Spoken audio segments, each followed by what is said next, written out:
पारंपरिक पद्धतीनं तोरणं करायला सुरुवात केलेली. आता ही मुळूशी आहे बघा, ही भेटते रानामाळात आणि डोंगरात. आंब्याची पण पानं आणलेली आणि पिपळाची पण पानं आणलेली, कारण आपल्याला तोरणं करायची होती घरादारात लावायसाठी. आणि हीच तोरणं घेऊन आपल्याला रानात पण जायचं असते. मग आईनं मुळुशीच्या वेण्या वळलेल्या, त्यात मी पानं लावायला लागलो, कारण आपल्याला तेवढंच येते. मग आईनं मला चाळणीमध्ये सगळं निवद वगैरे काढून दिलं, भातावर ते शाक ते सोडून दिले. आणि मग ते निवद घेऊन मी डायरेक्ट आलो रानात, कारण रानासनी पण निवद दाखवायला लागते आणि तोरणं पण टाकायला लागते.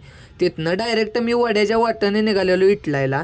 कसलं खतरनाक वातावरण झाले बघा, की पाऊस पण पडत होता. रेनकोट ते घालून मी आपला निघालेलो हळूहळू वड्याच्या पाण्यातनं चालत विटलायला. मला वाटलं बिंदूर आहे म्हटल्यावर या वाटेला 4-5 जण तर असतील, पण कोणच नव्हतं. पण असो, मी पोचलो विठलायच्या मंदिरापाशी.